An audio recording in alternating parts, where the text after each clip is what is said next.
Amen. Oui, Amen. ça avez fait du bien, la présence de Dieu? Amen. Des fois, on se dit, mais pourquoi on chante en premier? Pourquoi on ne ferait pas les chants à la fin? Des fois, on en fait d'ailleurs des chants à la fin. Parce qu'on prépare le terrain.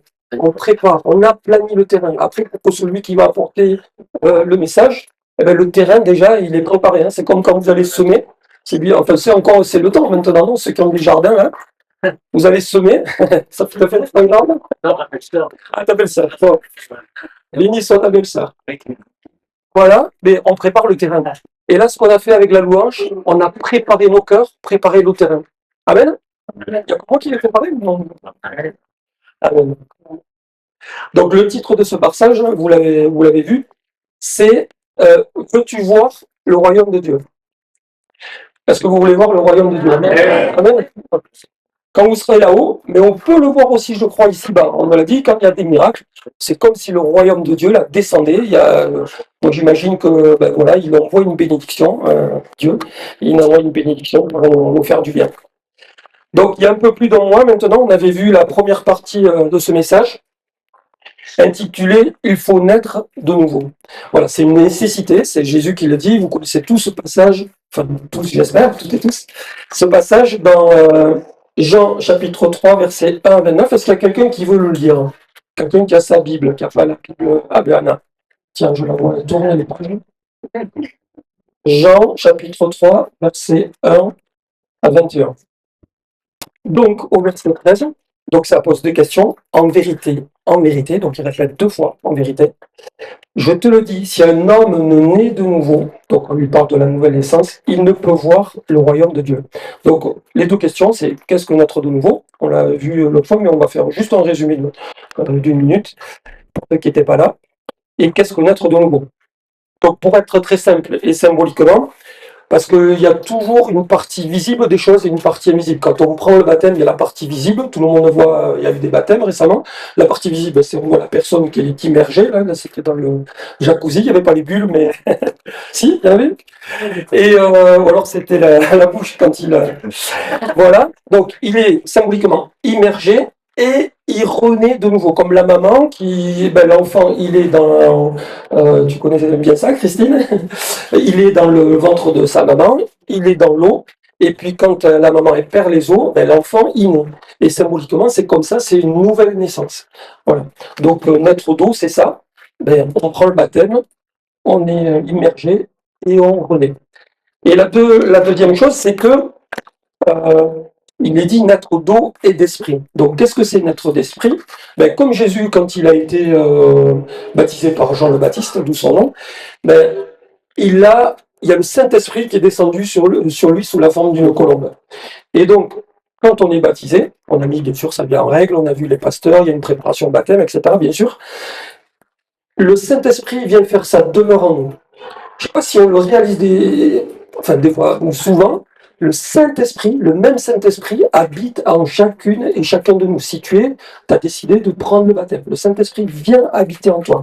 Donc c'est ça, naître d'esprit. C'est un cadeau extraordinaire. Et comme après, la vie chrétienne commence, comme un enfant, il va avoir besoin d'abord du sein de sa mère ou le biberon. Il va avoir besoin de passer d'abord une nourriture liquide. David en a parlé récemment. Et puis après, il va prendre une nourriture un peu plus consistante. Et la vie chrétienne, c'est ça. On est à l'école de la vie, à l'école de Dieu. Au départ, on boit du petit lait. Voilà, on ne peut pas prendre des choses trop consistantes, sinon ça ne va pas passer. Et après, voilà, les choses se mettent en place et puis on grandit, voilà, on avance avec le Seigneur. Et puis voilà, et après on se retrouve, on a comme Anna, au moins 50 années de conversion, plus. Combien? 1980. 180. Le 21 juin 1980. Tu connais bien la date. C'était la fête de la musique, ça n'existait pas encore.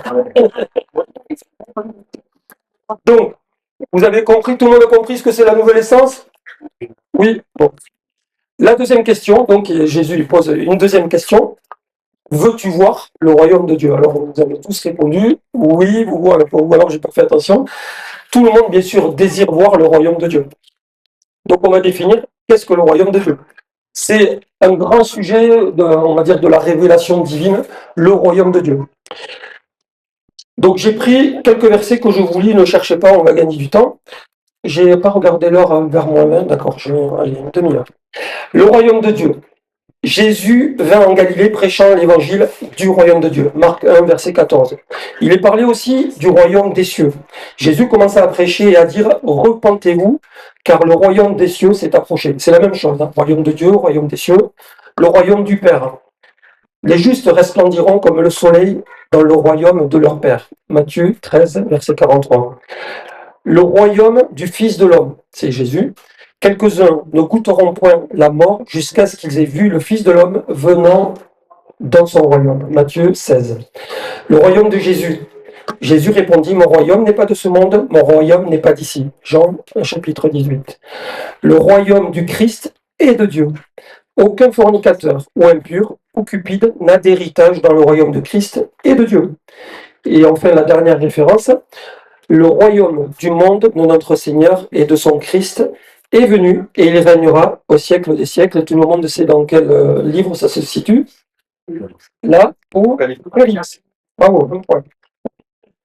Voilà différentes expressions qui, pour nous permettre de comprendre ce qu'est le royaume de Dieu. Donc on l'a vu, hein, le royaume des dieux, le royaume des cieux, royaume du Père, du Fils, de Jésus, du Christ et de Dieu, et le royaume du monde de notre Seigneur et de son Christ. Donc, le royaume de Dieu, c'est simple, je sais qu'il y en a qui ont fait des stages en Angleterre. Il y a le royaume britannique, il y a le roi maintenant d'Angleterre, vous connaissez tous, Charles, je ne sais plus combien d'ailleurs. Charles 3. Il est mieux, personne. Charles III. Ok, avant lui, il y avait la reine Elisabeth qui a eu un long règne. Donc, eux, ils règnent sur le royaume d'Angleterre. Donc, c'est très simple. Le royaume de Dieu, c'est là où Dieu règne. Alors, on peut se poser la question, où est ce royaume de Dieu? Non? Vous ne posez pas la question? Donc, en fait, il y a un passage que vous connaissez peut-être c'est l'apôtre Paul qui parle. Il dit qu'il connaît un homme. Il c'est pas dit le nom de cette personne dans la parole de Dieu. Il dit qu'il connaît un homme qui a été ravi en esprit jusqu'au 3e ciel. Et donc le 3e ciel, c'est là où Dieu siège et règne. Amen. C'est simple, c'est le 3e ciel. Et donc s'il y a un 3e ciel, ceux qui font de la logique ou des mathématiques, hein, c'est qu'il y a un deuxième et un premier. Voilà. Donc c'est très simple. Le premier étage, j'allais dire, le premier ciel, c'est ce qu'on voit là, vous allez sortir même s'il fait nuit. Vous allez voir les étoiles, la lune, de même vous verrez le soleil, les nuages. Voilà, ça c'est le premier ciel. Le deuxième ciel, c'est ce qu'il est dit dans le livre de Daniel. Il est dit, dès tes premières prières, j'ai entendu ta prière, et après il y a eu un combat dans le deuxième ciel. Et c'est pour ça que c'est important de combattre. Voilà, là on cherche une nouvelle église, et c'est important de continuer le combat. Pourquoi? Parce que c'est dans ce deuxième ciel. Il y a la bénédiction, je crois, elle part du 3e ciel. Je ne sais pas si ça se fait exactement comme ça, mais moi je vous le schématise comme ça. La bénédiction, il est dit, Dieu a entendu la prière de Daniel. Elle part du 3e ciel. Là, il y a le combat entre les anges. Je ne me souviens plus quel ange c'était, mais voilà. En tout cas, il y a le combat. Et quand le combat est victorieux, hop, la bénédiction descend sur la terre. C'est ça dans le premier ciel, chez nous. Ça va? Tout le monde me suit? Donc, le royaume des cieux, donc, il est là-haut, au 3e ciel.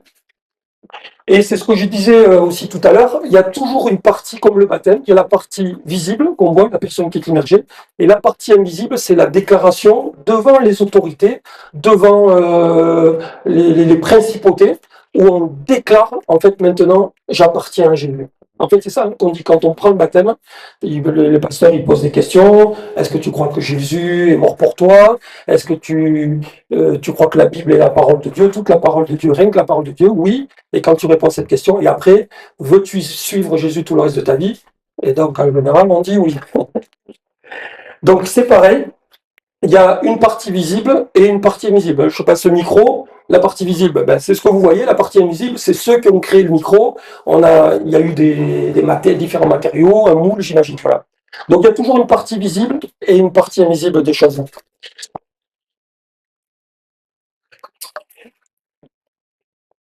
J'ai une bonne nouvelle pour vous. Vous aimez les bonnes nouvelles?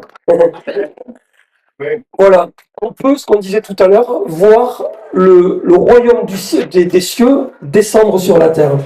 Vous connaissez certainement ce passage quand Jésus, il prend Pierre, Jacques et Jean, et ils vont sur la montagne, et à un moment donné, ils sont tellement bien, je crois que c'est Pierre qui dit on va se construire des tentes Quechua, là, en 2 secondes, on va les déplier.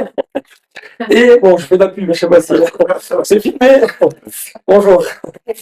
Et du coup, il est tellement bien, ils sont tellement bien là-haut qu'ils ont plus envie de quitter là-haut. Mais à un moment donné, il va falloir redescendre en bas de la montagne.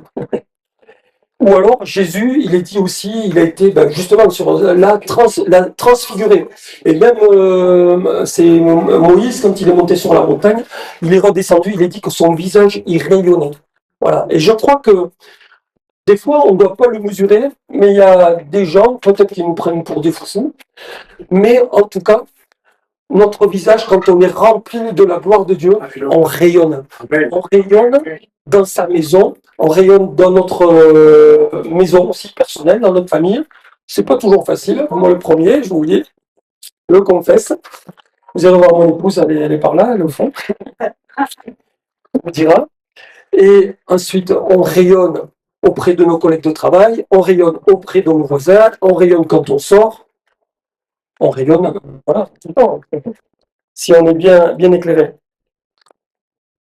Et pour ne pas faire trop long, je crois, et c'est ce que tu disais tout à l'heure, en fait, on peut dire c'est que de l'évangélisation, mais non.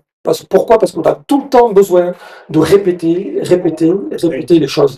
Je crois que c'est l'apôtre Paul qui dit je ne me lasse point de vous répéter les mêmes choses. Et j'avais une directrice qui disait, elle avait une expression répéter n'est pas recommencer.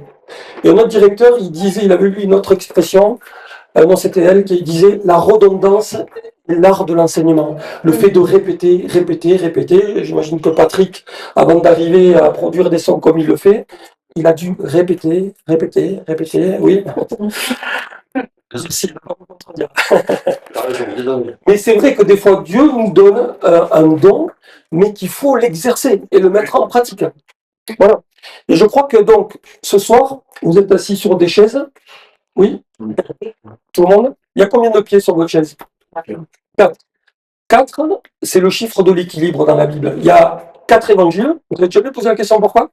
C'est pour une vision quelque part à 360 degrés. Comme une maison, il y a le sud, etc., le nord, est, ouest. Mais c'est pareil, il faut une vision à 360 degrés. Les 80, les 80. Exactement, tout à fait. Merci. Les 4 points, oui, voilà. Donc, ici, on en a parlé, y a-t-il des personnes qui sont nées de nouveau? Oui? Il y en a? Ah oui, je ne vais pas prendre la main, mais c'est bien, c'est bien. Donc, il y a des personnes qui sont nées de nouveau, qui ont vécu vraiment la nouvelle naissance, qui vivent avec force et puissance, elles persévéreront jusqu'à la fin. Moi, j'ai été très édifié à un moment donné, il y a plusieurs années maintenant, j'ai fait une grosse dépression. Et bon, je ne vais pas vous expliquer les raisons, mais il y a eu des raisons, bien sûr, manque de sagesse, manque dans le travail, tout ça, je bossais beaucoup. Et puis, je remercie d'ailleurs mon épouse et ma fille qui m'ont soutenu, ainsi que l'église, les prières des frères et sœurs. Et là-dedans, dans cette épreuve, il y avait un homme de Dieu qui s'appelait Roberto. Et il était dans les derniers instants de ma vie. Et il m'appelait. Et moi, honnêtement, je n'avais pas la force, ni je ne suis pas allé le voir parce que j'avais pas la force de le voir sur son lit de mort, on va dire comme ça, hein, à l'hôpital. Mais il m'appelait sans cesse, il m'appelait et il me laissait des messages. Il me disait, Fredo, allez, des messages encourageants. Vous imaginez jusqu'au bout, c'est ce qu'on a chanté tout à l'heure, je veux te suivre dans les bons, les mauvais jours. Pour moi, je ne le dis pas parce qu'elle est là, elle le sait, c'est ma deuxième maman. Et c'est un couple, un modèle de couple qui rayonne l'amour de Dieu. Amen. Et c'est beau, merci, Seigneur. Oui, merci beaucoup. Exactement, on fait signe comme ça, parce que c'est l'amour de Christ qui passe à travers eux, qui sont des canaux de l'amour de Dieu, de la bénédiction de Dieu. Ils ont fait des belles œuvres dans le monde du travail et aussi en Espagne, je sais, beaucoup d'évangélisation. Mais merci Seigneur, que ce que tu peux te servir de nous, et je prie au nom de Jésus, qu'ils se servent de chacune et chacun de vous pour répandre l'amour et la bonne odeur de Christ. Amen. Donc même dans ces derniers instants, il m'a appelé. Et c'était vraiment un témoignage vivant. Et on a une maison à la Reims et on a un salon de lecture. On a mis différents livres, mais on a mis surtout la Bible, des petits évangiles, le Nouveau Testament. Et sur le mur, j'ai affiché le témoignage de Roberto. Il a dit, j'ai crié à Jésus, parce que c'est un gros montagnard. Et bon voilà, lui le dimanche, il partait chasser Lisa, c'est ça. Hein. Et bon, jusqu'au jour où il a été coincé. Et puis, il a crié à Dieu, parce qu'elle est déjà dans l'assemblée, je crois, depuis 2 ans. Il a crié à Jésus, il a dit, enfin à Dieu, il a dit, il a vous voyez, je me souviens, il a dit, si vous me sortez de là, je vous suis. Et c'est ce qu'il a fait, il a honoré sa promesse, il a suivi. Et donc, j'ai affiché ça dans un cadre, il y avait ça, et puis à côté, j'ai mis 1 Corinthiens 13. Parce que pour moi, les deux ne font qu'un. Vous voyez, Roberto, son témoignage, et la parole de Dieu, 1 Corinthiens 13, que vous connaissez, l'amour est patient, etc. Vous connaissez, vous relirez. Mais je crois que quand on arrive à accorder nos cœurs, comme Patrick le fait avec la guitare, il cherche voilà, des fois la bonne note, mais quand on accorde nos cœurs avec la parole de Dieu, quand on accorde nos cœurs avec 1 Corinthiens 13, vous arrivez à vivre tout ça, vous, 1 Corinthiens 13? Moi, je l'ai affiché, là, on a un tableau aimanté dans ma cuisine, je l'ai affiché, je le lis, je le relis, je dis, Seigneur, donne-moi de pouvoir vivre tout ça, donne-moi de pouvoir le vivre, et pas simplement de le lire, mais que je le vive. Amen. Voilà. Donc, il y a ces personnes-là qui, comme Roberto, comme l'apôtre Paul, il dit, j'ai achevé la course, voilà, et après, il va voir son Seigneur, et il est là maintenant dans la félicité.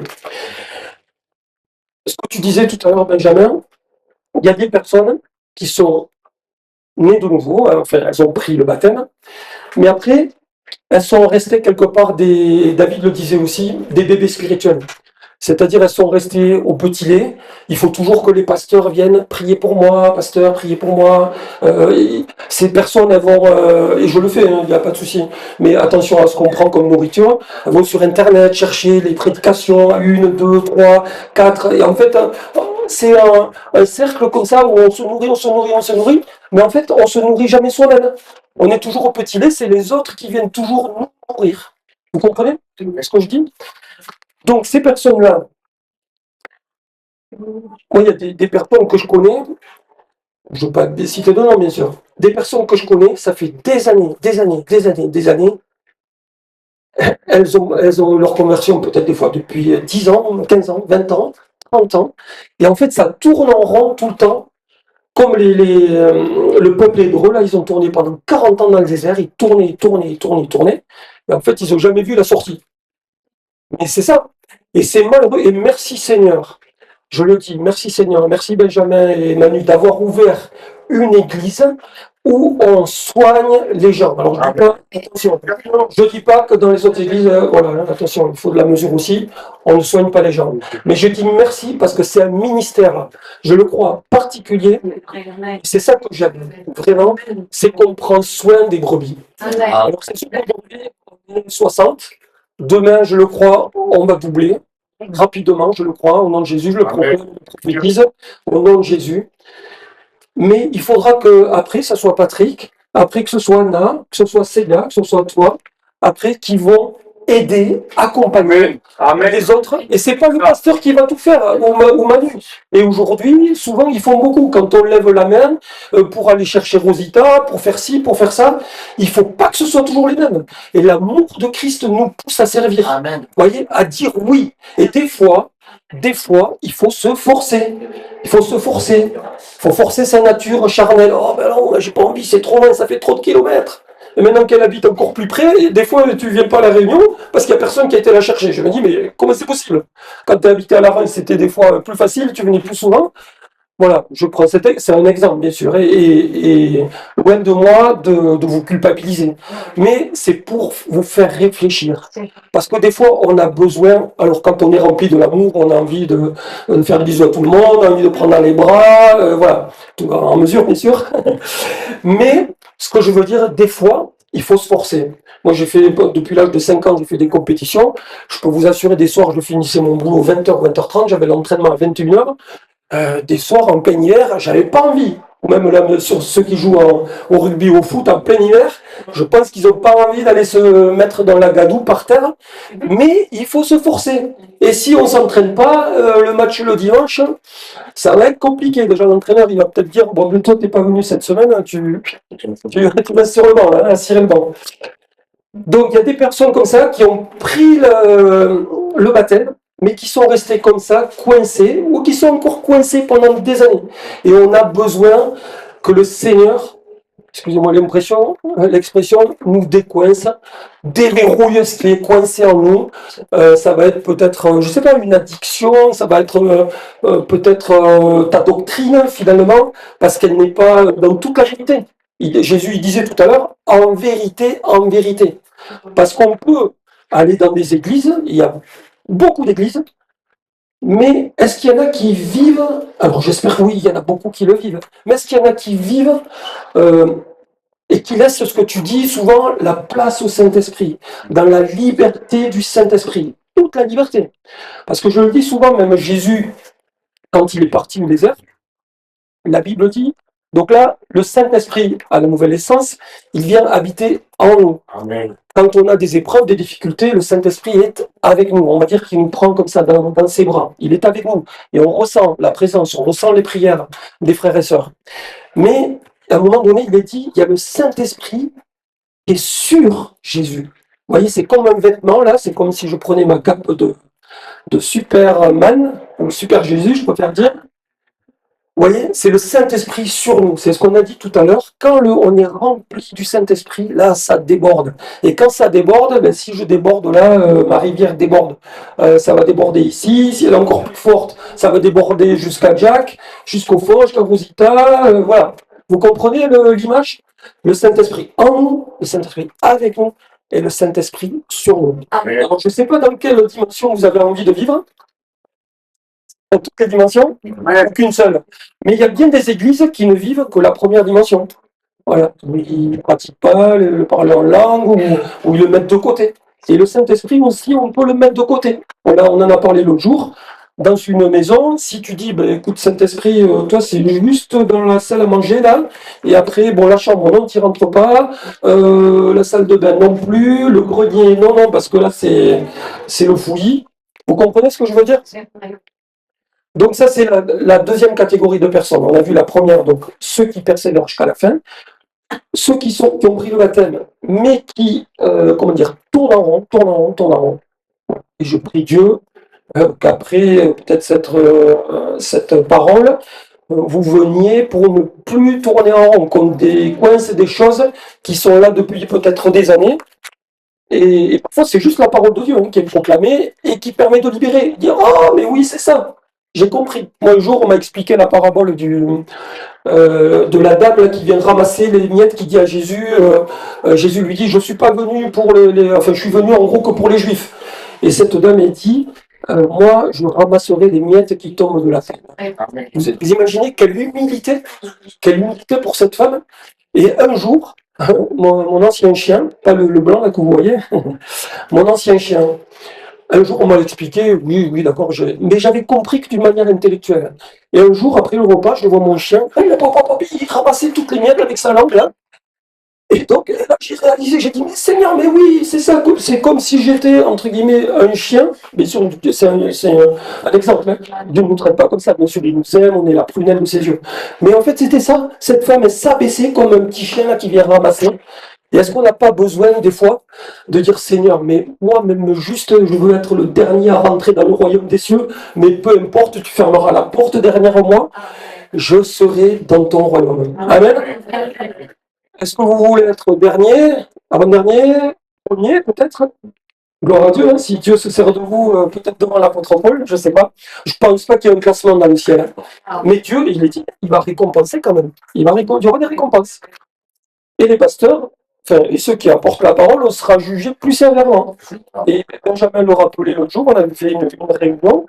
On doit être, et merci Seigneur de m'aider à être mieux, pour chacun de nous, on doit être pas simplement le prêcher, mais on doit le vivre. On doit être des modèles et des exemples. Amen. Et aide-nous, aide-moi Seigneur à ce que je développe tout ça. Amen. Voilà. Et ça doit être la prière de chacun. Il me reste 10 minutes. Ça va aller très bien. Donc, on peut se poser une question aussi. Vous connaissez des chrétiens comme ça. Mais avant de poser la question, est-ce que je connais Pierre, Paul, Jacques, pour ne pas citer les apôtres, est-ce que peut-être je me pose la question et je me dis, est-ce que ce chrétien, ça serait pas moi? Ce chrétien qui tourne en rond depuis des années, qui vit avec les mêmes problèmes, les mêmes difficultés, les mêmes addictions peut-être. Est-ce que c'est pas moi? Est-ce qu'il n'y a pas quelque chose dans mon cœur, là, qui est caché, comme on l'a dit tout à l'heure, la partie visible et la partie cachée? Est-ce que j'ai un visage à l'église et un visage dans le privé? Est-ce que j'ai un visage à mon travail et un visage en dehors de mon travail? Est-ce que c'est pas moi, ce chrétien-là? Mais laisse-moi te dire une chose, pour pas vous culpabiliser, que Jésus, il est là pour te guérir. Il est là pour te changer, il est là pour te transformer, il est là pour libérer les captifs, la parole de Dieu te l'a dit. Voilà, libérer les captifs, libérer les prisonniers. Si tu es prisonnier ce soir de quelque chose, confie-le au Seigneur. Peut-être qu'on fera l'appel tout à l'heure, je ne sais pas, on verra. Mais confie-le au Seigneur. N'aie pas peur de t'approcher. On n'est pas mieux que toi. On n'est pas mieux que toi. On est là, on a le même Saint-Esprit en nous, mais ne reste pas assis sur ta chaise, sinon tu vas rester assis pendant 40 ans sur la même chaise, la chaise à force elle sera usée, mais tu seras toujours pareil. Non? Oui. Tout à l'heure, si on prie, peut-être qu'on n'aura pas assez de place, il y aura peut-être beaucoup de monde devant, mais c'est vrai que Jésus, il a dit tout est accompli. Bien sûr, il a tout accompli à la croix, mais il y a ce processus, qu'on l'a dit tout à l'heure, je mange du petit lait, je me nourris, etc. Et je vais aller après de gloire en gloire. Amen. Amen. Et aussi, parfois, des personnes, je crois que Dieu a donné une mission à chacune et chacun. Vous le savez ça, que Dieu a donné une mission à chacune et chacun. C'est pas forcément le ministère de la prédication, le ministère de la louange ou autre, un ministère visible. Ça peut être juste, peut-être t'occuper des âmes cabossées. Excusez-moi, je le dis comme ça, mais ça peut être ça. Je connais une personne, moi, ses amis, c'est des personnes comme ça. Voilà, et elle les aime, elle est fidèle depuis des années, et c'est son ministère. Hein. Et gloire à Dieu. Ma belle-mère, mon beau-père, il a la maladie d'Alzheimer. Il est en EHPAD là, depuis 2 ans. Ma belle-mère, tous les jours, Anna a été avec elle et avec Célia à prier le jour. Oui. Tous les jours, elle est là, fidèle. Tous les jours, elle lui donne à manger. Elle arrive vers 4-5 heures et jusqu'à 19-20 heures le soir. Mais vous ne croyez pas que le témoignage qu'elle rend dans cette EHPAD, il y en a eu une parole prophétique dimanche dernier. En gros, c'est de la me raconter. Tu as dit, en fait, que vous étiez des modèles, c'est ça, d'amour dans cette famille. Et c'est vrai. Les Portugais, ils sont un peu comme les Gitans, ils aiment faire des repas. Nous, c'est presque tous les dimanches. Mais gloire à Dieu pour l'amour. Vous voyez, le témoignage qu'elle rend, elle n'a pas besoin de prêcher. Hein. Elle n'a pas besoin de prêcher la parole. Non. Son témoignage, comme Roberto, comme ma belle-mère, son témoignage prêche. Et les gens de l'EHPAD voient le sourire et puis elle leur fait gagner du temps parce qu'elle lui donne même à manger. Donc vous voyez, même elle les aide. C'est beau, non? Amen.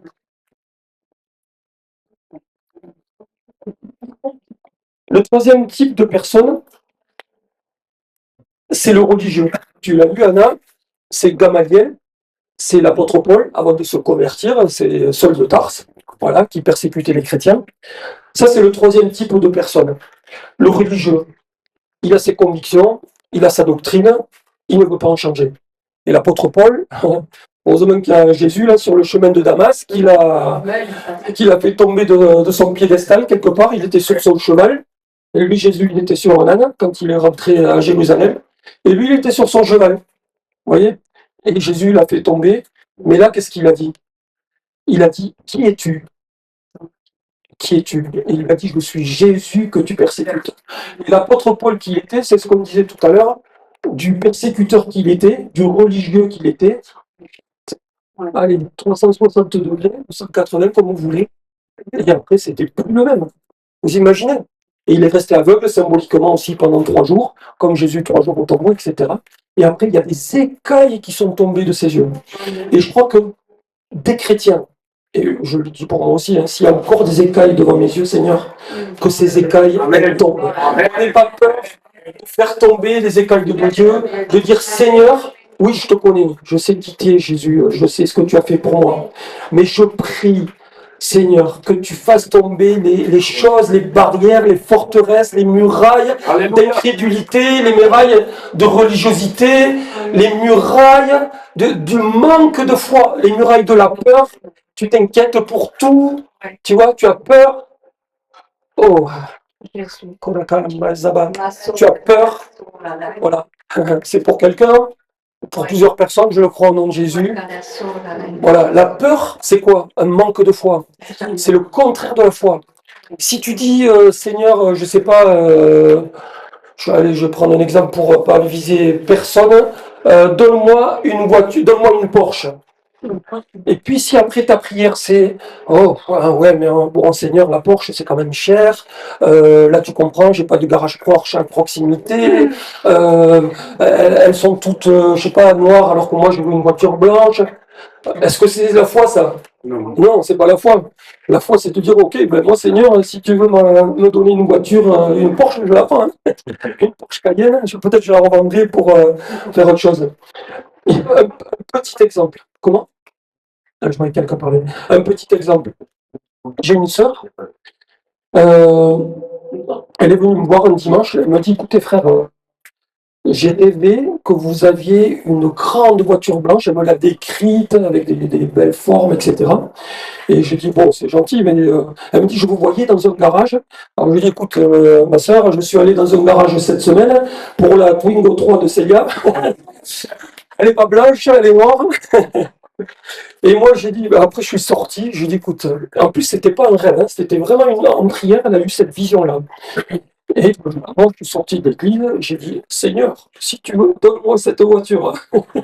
Et moins d'une semaine après, écoutez bien, en sortant d'un repas justement de chez ma belle-mère, vous voyez qu'on fait des repas le dimanche, j'ai pas vu le terre-plein central.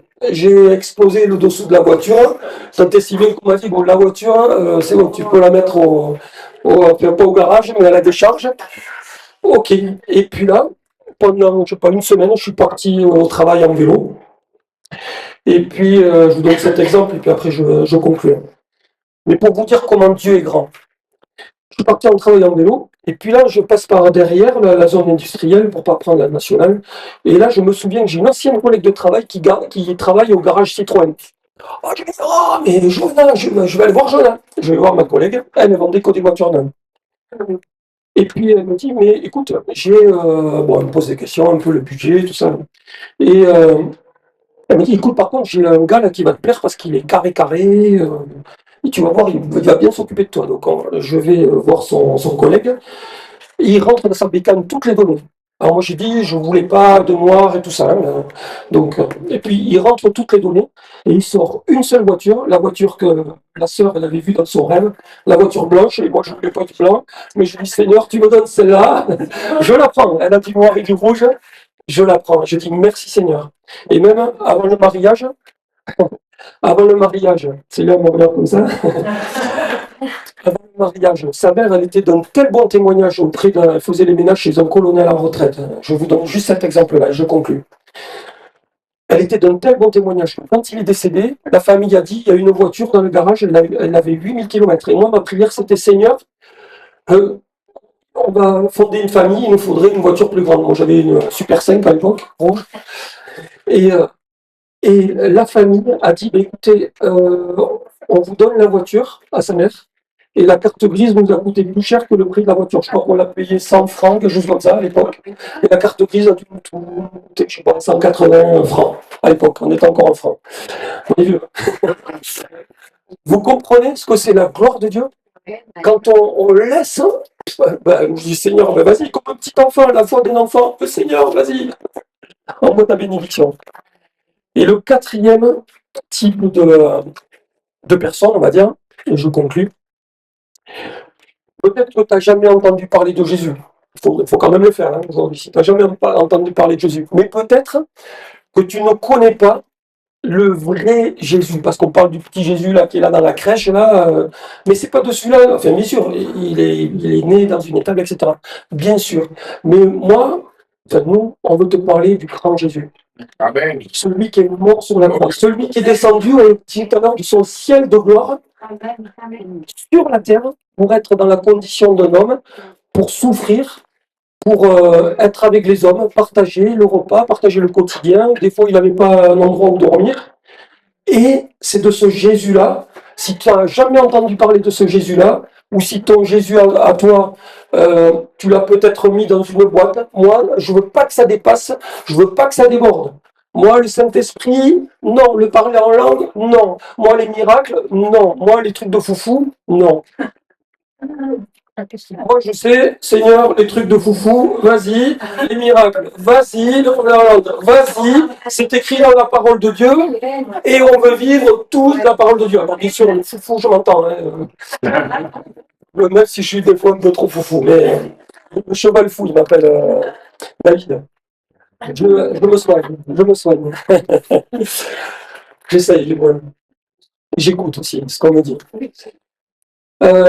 Donc, si tu n'as jamais entendu parler de ce Jésus-là, allez, ouvre grand ton cœur, ouvre grand tes oreilles, ouvre grand ton esprit à recevoir qui est ce Jésus. Amen. Qui est vraiment ce Jésus dont la Bible parle.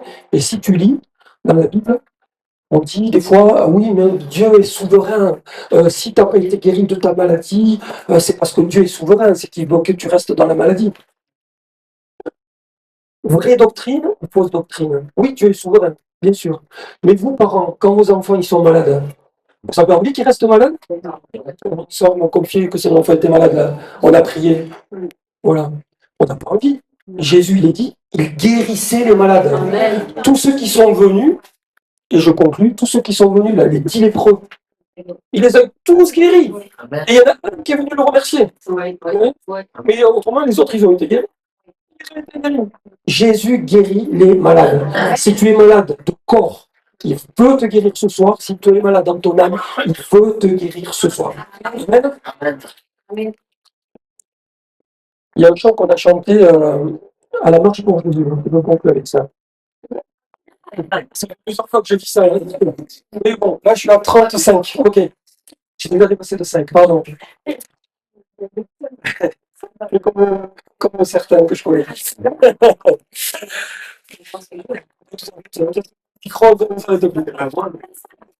Mais si tu es attaché à ta religion, ça veut dire relation. Moi, j'ai un collègue de travail qui me chambre tout le temps. Il me dit, oh, toi, tu vas parler de religion. Je dis, non, non, moi, je parle plus de religion. Moi, quand on me dit, quelle est ta religion? Moi, je dis, je suis de Jésus. Amen. Juste ça. Et après, même des collègues, ils me disent, mais toi, tu as l'air dynamique, tout ça. T'es quel signe? Ben, moi, je dis, je suis du signe de l'agneau. Ah bon? Ah bon, je ne connais pas ça. Et donc là, je me dis, mais c'est quoi? Alors, comme les gens, ils ont soif du croustillant, du truc à la mode, là, et donc, ça me permet de leur parler de Jésus. Vous comprenez? Mais si je dis, moi, je suis de Pierre, de Paul, de Jacques, évangélique, pentecôtiste, catholique, charismatique, ce que tu veux, et tous les istes et les hic que vous voulez, mais en fait, il faut être, et moi, c'est ce que j'aime bien ici, tout est possible avec Jésus. C'est pas, même si, voilà, on est évangélique, pentecôtiste, mais moi, tout ça, hein, la religion, c'est les hommes pour les hommes. Mais ce que Jésus est venu faire, voilà, c'est lui pour les hommes. D'accord? Amen. Voilà, j'ai fini. Enfin, c'est ça. J'espère que vous avez bien discerné la nouvelle naissance. On reçoit le Saint-Esprit et ensuite on chemine jusqu'à voir le royaume de Dieu. Et parfois, le royaume de Dieu, on le voit, il descend sur la terre comme quand Jésus est venu. Mais là, le Saint-Esprit, il est là, dans ce lieu, on l'a chanté tout à l'heure, il est dans ce lieu et il veut vraiment guérir, bénir. Je crois que ça fait sourire beaucoup. Tant mieux, c'est la joie du Saint-Esprit. Mais vous comprenez dans quelle dimension on vit? On vit là, dans la présence de Dieu, le Saint-Esprit qui habite en nous. Et je crois que ce soir, il veut encore faire du bien à plusieurs. Amen.